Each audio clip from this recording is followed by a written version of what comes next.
Back with more Angel. This is episode 20 of season 1, and I'm very excited to carry on as we get very close now to the end of the first season. And yeah, I feel like things are really going to start coming to a head now. I assume with the whole kind of Wolfram and Hart thing, I think that's kind of what they're leading to, like a big confrontation with them. But I could be completely wrong, who knows. But I'm very intrigued as to where they're going to take these final 3 episodes of the season. And yeah, see how they might set up season 2 as well. So it's all very exciting. I always like this point of the season where you're nearly at the end of the season, but you're not quite yet. So you still aren't completely sure of what could happen, where they're going to go with it. I always enjoy that part of like a season. So I'm very excited to see what's going to happen next, because the last episode was great. We had like a conclusion, I assume, with like Faith's story arc, like a 2-part kind of thing, kind of like it did on Buffy. And yeah, she's turned herself in, so she's kind of dealt with at least for now. And hopefully she's on a better path, which is really cool. But I do hope she pops up again very, very soon, because I really enjoyed her being on Angel quite a lot. And yeah, Buffy was there as well. You know, she had a huge fight with Angel, but that got patched up on Buffy, so that's fine. And yeah, I imagine it's just going to be back to business now, back to focusing on some bigger stuff. So I'm very, very excited to see what's going to happen. Let's get into the next one. Maybe they just want to talk about their Lord and Saviour Jesus Christ. You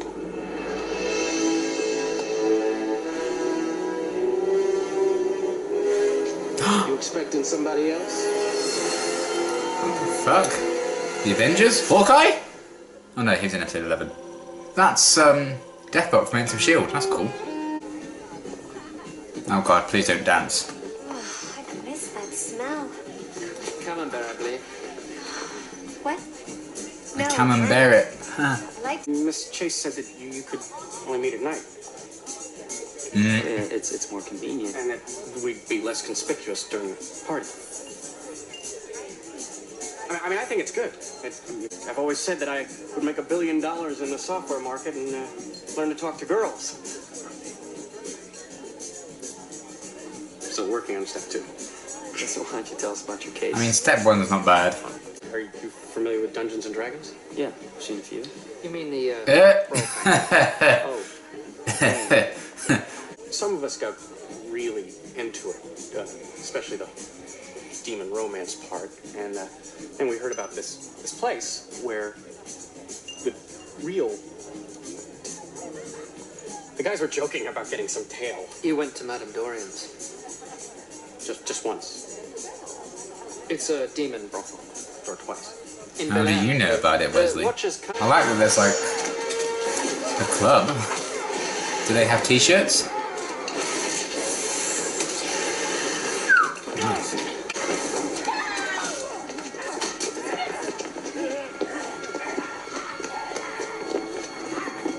Throw the stick, lady. I mean, that's not very conspicuous. He needs a doctor.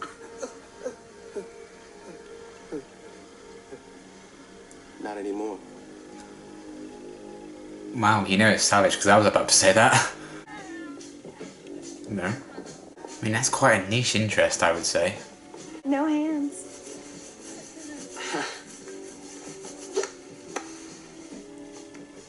That's not why he's here, Lena. I'm looking for him. Please put that down.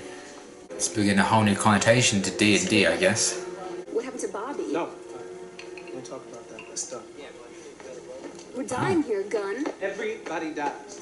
Just trying to make sure that when we die, we stay there. It shouldn't have gone down the way it did. You're getting Well, to be fair, you just stood there not throwing your stick spear thing. What do I want? Love, family, a place on this planet I can call my own. But you know what? What? I'm never gonna have any of those things. And unless these next few minutes go exactly the way I want them to, neither are you. Well. Where are the pictures of David now? You show me yours, I'll show you mine. Okay, so now I come around here. In fact, I'm moving in, taking over. You understand? Oh dear. I will dog you every night. Now he's got a target on his back. Until you bring me what I want. Yeah, well, he ain't gonna stay too long. I don't know, it's his show.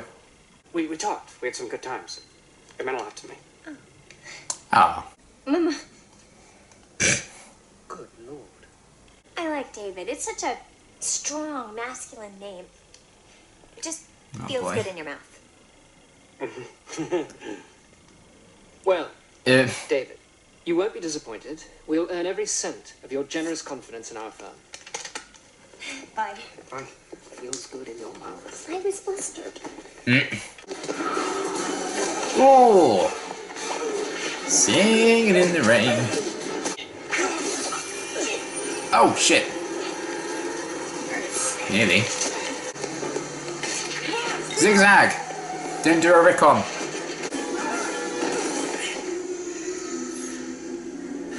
Careful there.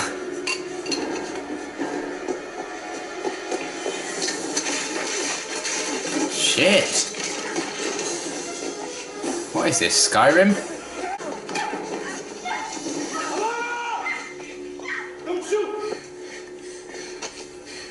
I mean, I'm sure that girl's lovely, but she's pretty useless so far. We gonna get you killed first.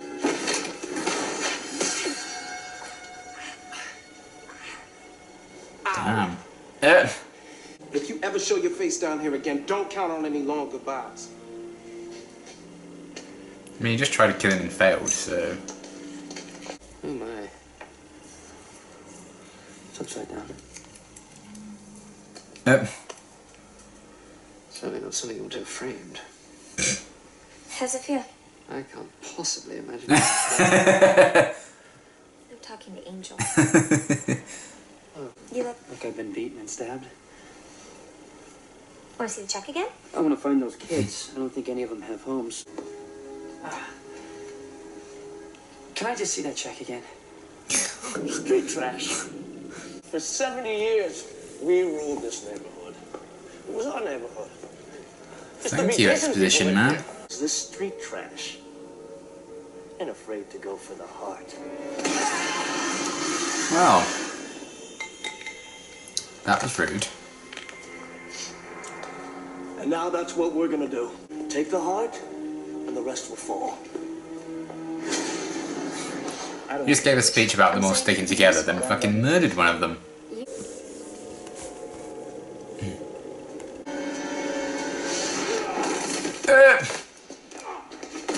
Where are they?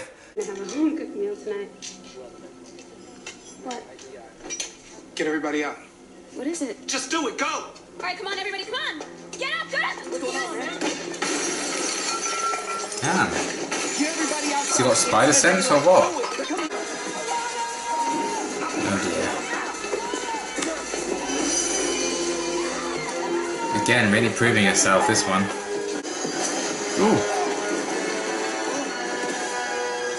I mean, wouldn't that let the sunlight in now? All those fuckers are dead in there. These kids must have got electricity into their building. They might have tapped into one of the power lines and run it illegally. If I could spot the tap, that would tell us where their hideout is. You ask this gentleman if he's seen anyone that fits the description of our young vampire killers.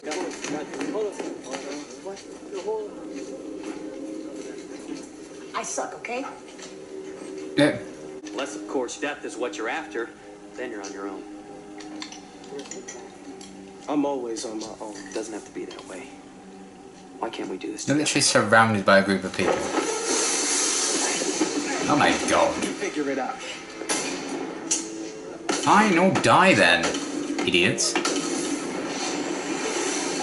I get that they don't trust him, I understand that, but I take all the help I can fucking get if my sister being kidnapped. Yeah, going in alone, really good idea, smart plan. I feel like this guy really wants to be the hero. And that might be his downfall. He's very reluctant to kind of work with people. Probably because most of the people he's known kind of shit on him throughout his life. Kind of feel for him in that sense. Alana? Oh dear, is she a vampire now? Hey, big brother. Oh fuck, she is, isn't she?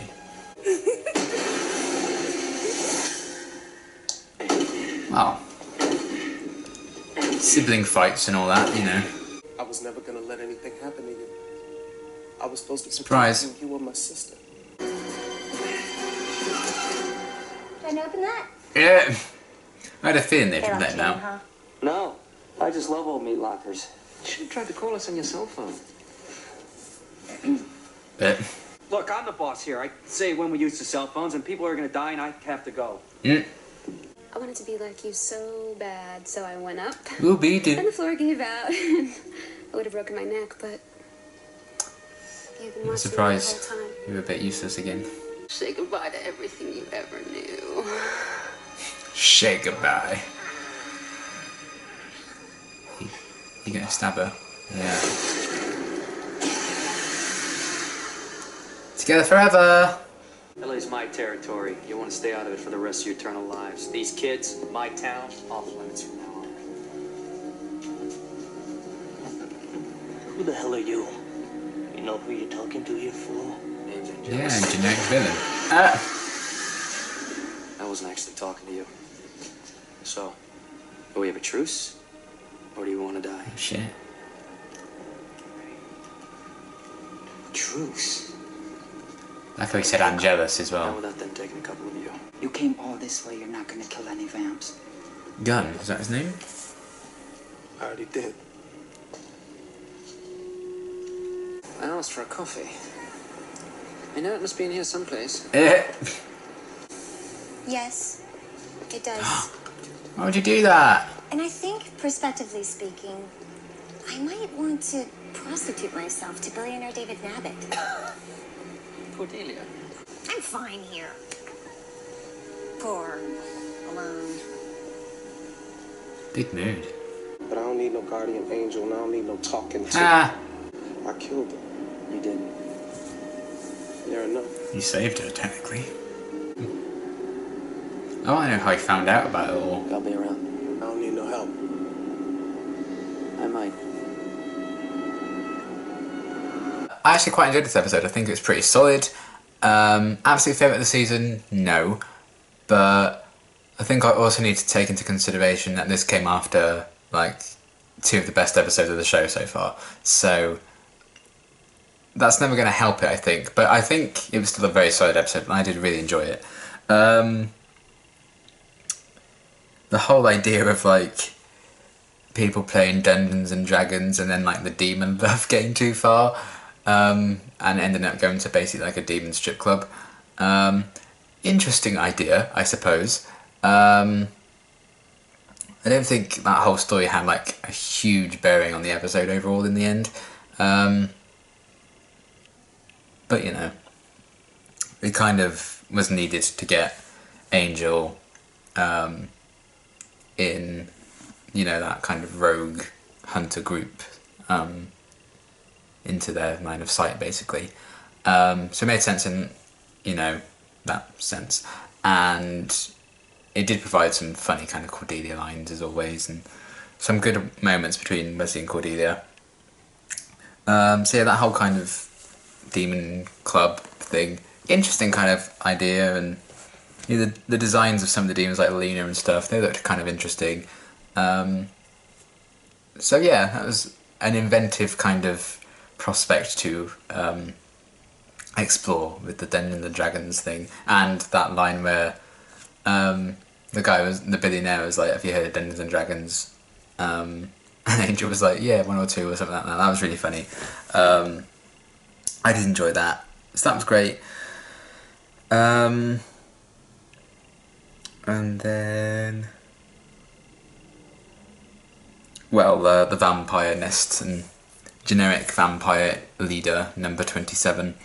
They weren't like the strongest villain and stuff, you know, but I don't think they were supposed to be, really. They were just kind of cannon fodder to more so tell the story of Gunn and his sister. I think his name was Gunn. I think someone called him Gunn near the end. That's what I've written down. Maybe I'm wrong. And they did kind of seem to set up at the end there potential for him to kind of come back. Which I wouldn't be surprised at, because I know the actor is used in a lot of Whedon stuff, J. August Richards. Because obviously he was in Agents of S.H.I.E.L.D. quite prominently in the first season, and you know, he returned a couple of times after that. So that's kind of where I knew him from. So if he does come back, I wouldn't be surprised, just because of the actor, really. But obviously, don't tell me if he does or not. But I wouldn't be against that. I think it's kind of a cool idea that there's this rogue group of demon hunters out there doing their own little thing. Why they've only just now crossed paths with Angel and become aware of each other is kind of bewildering. But I don't know. Maybe they just came up with this idea later on in production of the season. Who knows? But yeah, I did like the idea of this group of rogue demon hunters. They had some pretty badass weapons and stuff like that. And yeah, the whole thing with that vampire guy preaching about going for the heart and then Angel stabbing him in the heart at the end, I quite liked that kind of irony there, even if they weren't the best villains ever. But I did also like Angel calling himself Angelus when he introduced himself in that little bit. That was a very interesting kind of thing. Almost as if that name should carry weight, for everyone. Maybe, he wanted to disassociate the name Angel from killing because he already has enough killing under his belt, I suppose, that he wants to repent for. But I did really enjoy that whole thing, and when he just, dusted that vampire and was like, I wasn't talking to you, that was kind of funny. I did enjoy Angel's presence in this episode. And I also really liked about that when he was, he was saying LA was his territory, it was his city, stuff like that. I thought that was really cool because it kind of shows that Angel truly does think of this place as his home now. So he's properly settled in, and this is the space he's kind of, I don't want to say destined, but he's chosen to kind of protect. So he's kind of found a home there, which I actually think is really, really cool. That he's managed to find a new place to settle down after everything in Sunnydale. So that's really cool. I liked how they kind of spoke to that because LA almost is a character in its own in Angel, I feel. So I like that Angel is so willing to just protect it. And it's kind of, his domain now. I liked that a lot. And Wesley and Cordelia, there's some really funny moments in this episode. I really liked them together. They always work well together, those two characters, but they had some really funny moments with the scene in the convertible and that last little scene as well. When they were getting the coffee on the bench, that's some really, they just have such a kind of wholesome kind of friendship that I really, really enjoy seeing. Because even when they just have scenes and they're just talking or bickering even, because they bicker quite a bit, it just feels so natural and it does feel like they're just such good friends, and I could just watch 40 minutes of them just, just talking about nonsense really. But I really did enjoy that quite a bit, and I always like it when those two get paired together. And their reactions to the check when they saw how much they were getting paid. Maybe they can spruce up the office a bit now. I don't know.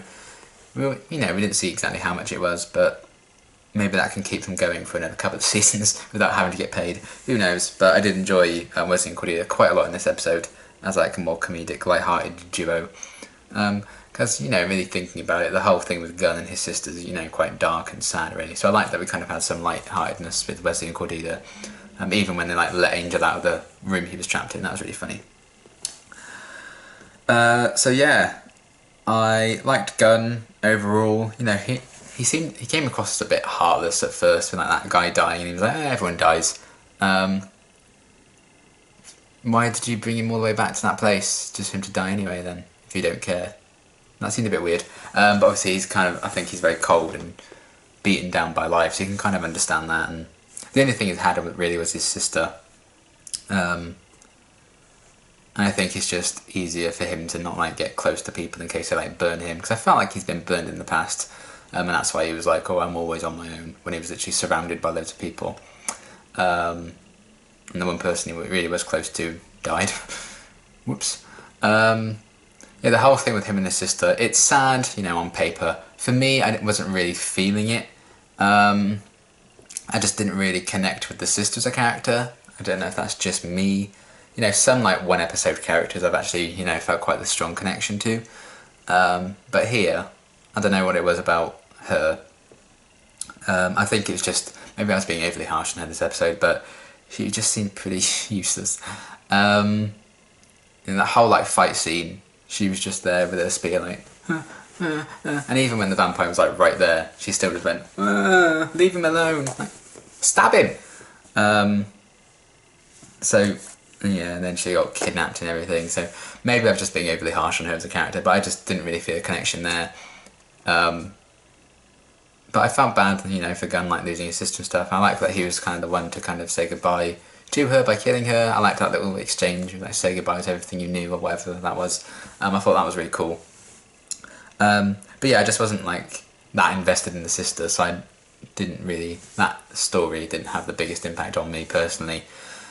But nevertheless, I did like the idea of Gunn and his group and stuff like that. So yeah, very interesting stuff there. And if we see him again, I'd be I'd be okay with that, because I think he could be like a very good ally for Angel going forward.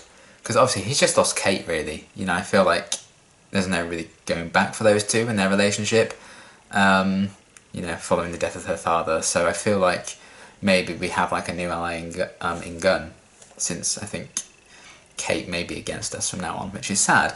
But it would be nice to see, you know, Angel Investigations have more allies on the outside. It would just make the show and the city feel a bit bigger, I think, if he had a few more friends outside. So that'd be really, really cool if they explore that more. But if not, I still think it's a very kind of good self-contained story for him. But yeah, overall, pretty solid episode. I did really enjoy it. Loved all the Wesley and Cordelia stuff. Loved Angel claiming his territory and killing those vampire guys, or at least the leader. And the whole D&D Demon Club thing was an interesting idea, and I really did like the kind of rogue group of hunters, and Gunn was quite the interesting character. But yeah, it was just the whole thing with his sister. For some reason, I can't really explain why. I think it's just because she just... I know a lot of characters have been like pretty useless in the past and made stupid mistakes and stuff, but it just seemed more prominent to me with Alana, I think her name was.